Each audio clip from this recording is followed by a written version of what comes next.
A lot of what Vyacheslav Vyacheslavovich talks about actually comes true, even though at first glance it seems unreal. It really does seem quite unreal, but in fact it actually comes true after all. Vyacheslav Vyacheslavovich, that's exactly what happened with Maduro, the Venezuelan dictator. The fact that the US basically, you could say, kidnapped him and now he's already on trial.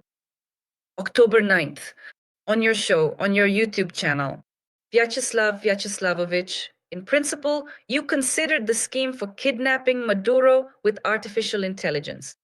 Vyacheslav Vyacheslavovich, the floor is yours on this matter. Well, as you saw, the scheme was confirmed completely. That is, they were taken exactly where we expected and landed exactly where we expected, both on the avenue and in the park. And they used the La Carlota airfield. So in general, everything that was carefully planned and discussed there actually happened just as expected. If you remember, I mentioned before that I said it would be exactly like this because, well, none of the special operations commanders could have realistically come up with anything different or unexpected if, well, if I were in their place, of course, I would have come up with something different, but I just put myself in their shoes and thought about how I would have done it. Well, probably if I were them, yes, that's actually very important, To make predictions, it's very important to really put yourself in that person's place, but also to actually become them. This is actually very important, you see, because quite often people tend to look at it like, yes, this person definitely has potential, they can absolutely do it, there is really no question about it at all, and in our opinion, they truly should do it, without a doubt. So we think that they can and should do it, but they themselves, on the other hand, don't really think that they have to do it, you see? And so right away, this kind of dilemma arises. Will they actually do it or not? That's precisely why, from the criminology perspective, it's considered very important to carefully study the individual. Criminology as a field deals with the study of crime, and so the personality of the criminal is a very important aspect to consider. But strangely enough, and criminologists will certainly understand what I mean here, everyone in some way is actually a criminal. In other words, if you put all the criminals in prison, only infants would be left. So in that sense, I can state that it's universal in criminology. That is, we study a person's personality as a potential factor, producer or manufacturer of such a product, like, for example, Smadura, and knowing how they will behave or respond, we can already predict, even when exactly it will happen. I predicted it would happen on a birthday, but it happened during the New Year holidays, also during the holidays. So it was obvious. Why didn't it happen on New Year's? It turns out the weather was bad. If the weather had actually been good, as we had hoped, he would have been congratulated on New Year's Day by everyone. That is exactly why such things are, in a way, rather predictable and expected. And indeed, you said it absolutely right. We always have this recurring and familiar theme that whenever we make predictions, people tend to say, that's just nonsense. Who are you listening to? He's lost his mind. He's just an old grandpa. He's just telling you some complete nonsense. And when what was predicted actually comes true, people often say, well, that was obvious, wasn't it? And well, those predictions that really did actually come true, why don't people really take them seriously at first? Well, because it's like a prediction or like being told that suddenly, God forbid, someone, not you, of course, but someone has been diagnosed with something terrible. The first reaction is denial, right? They don't want to accept it. They say, what are you talking about? You must be mistaken. Let's check again. CT scan, MRI, tests, and so on. That is, they don't believe it, and there's no way they'll accept it right away.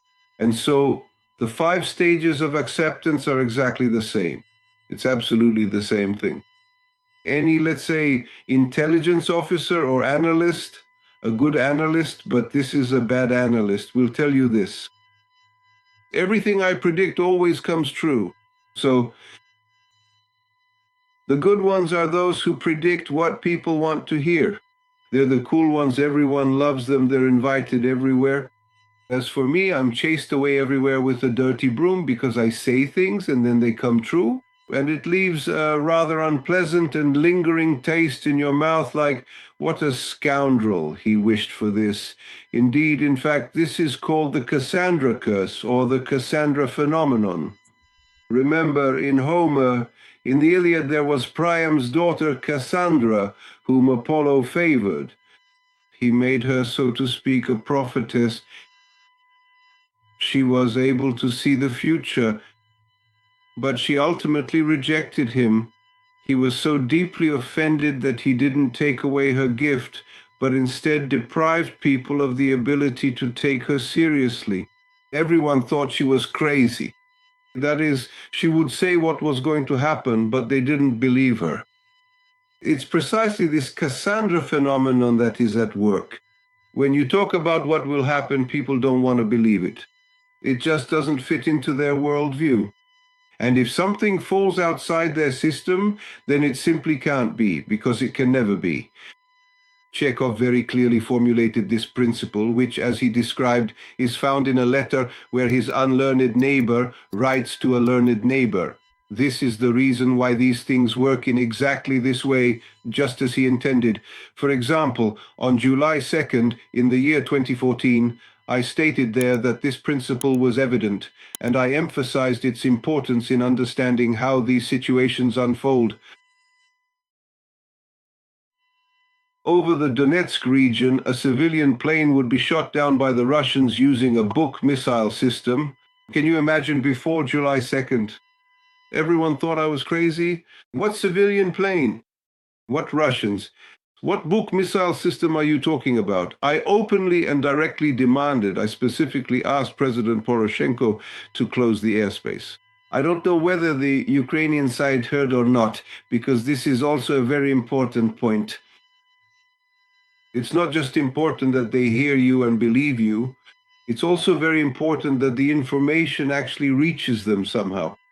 But Ukraine closed its airspace until the 11th.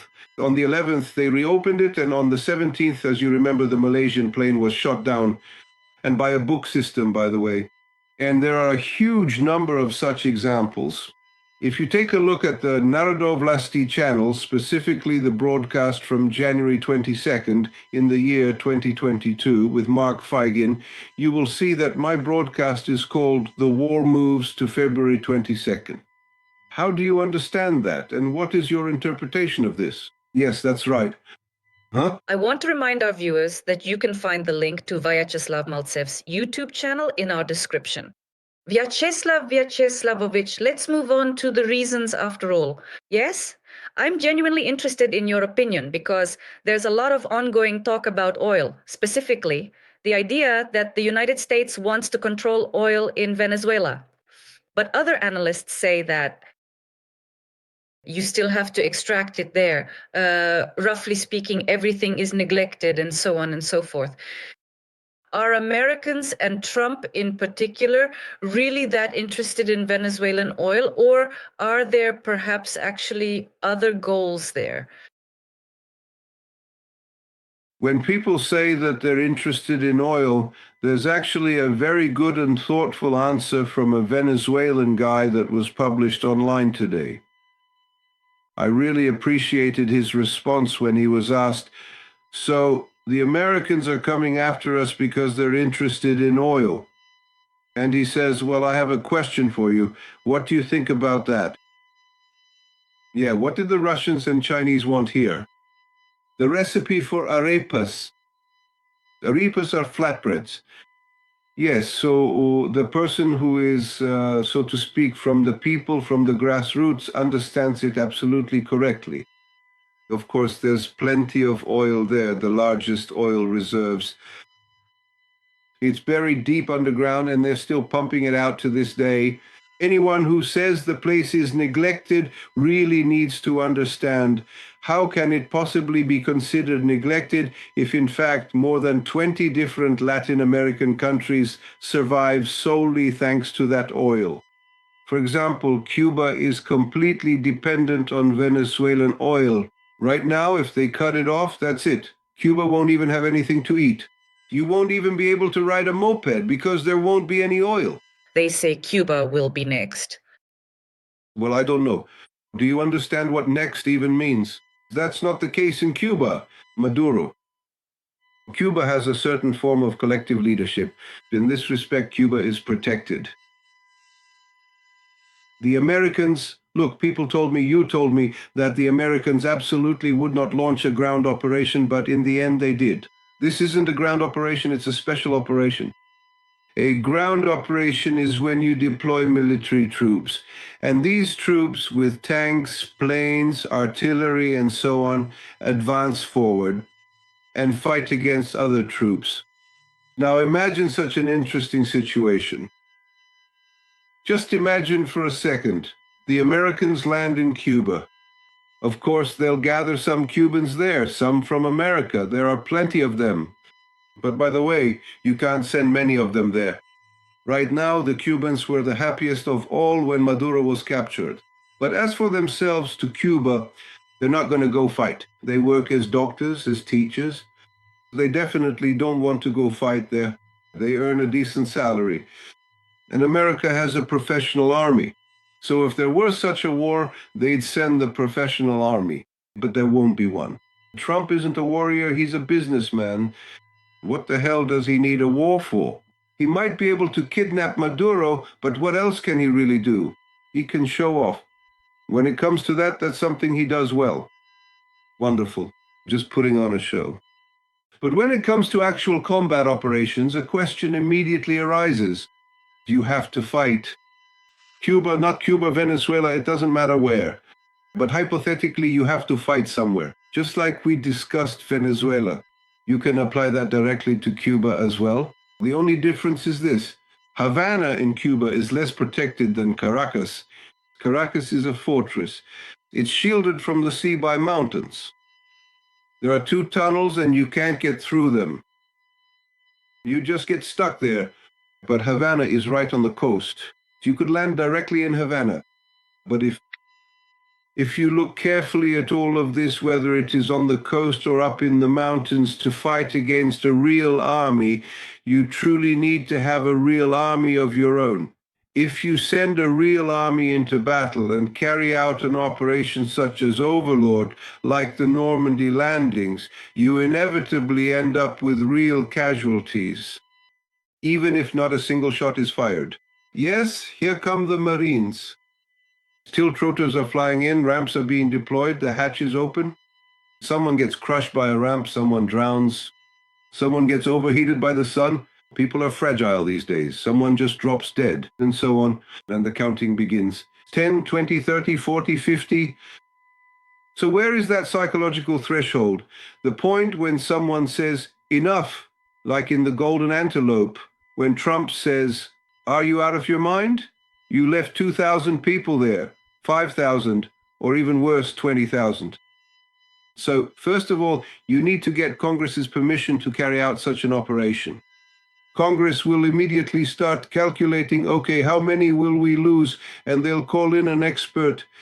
The experts will estimate a landing, the 5th, the 10th wave. These ones defend themselves, those ones surrender. In total, we'll lose about 25,000 people on average. 25,000, are you kidding? No one will ever elect us again, and we'll be thrown out of everywhere. No, 25,000 is out of the question. We're only prepared to lose 50 people. If you want to lose only 50, you'd have to bomb daily. Cuba. They say, well, let's go ahead and bomb. So they'll keep flying and bombing. In the end, even our own pacifists will start yelling, saying no. And once again, no one will elect us anywhere. Let's stop bombing. There's no result, just like with Iran, as you understand. In other words, apart from ground operations, no one has actually figured out how to do anything else just yet. There are no robots. The moment when it was possible to create a robotic army, an army of drones. Yes, that was completely missed. It will be China that has a drone army, even though it has a 2.5 million strong army, and losses don't matter to them at all. That is, they could lose 1 million soldiers. And it wouldn't matter. They'd just say they died for freedom, for their homeland, for whatever reason, for the Chinese way of life. But China, again, isn't planning to lose them. And America can't afford to lose people right now. Simply can't. Because that's how the world is set up now. In such a way that it has become weak, as if it has hit a wall called the terminal stage of capitalism. And it hasn't moved on to a new stage.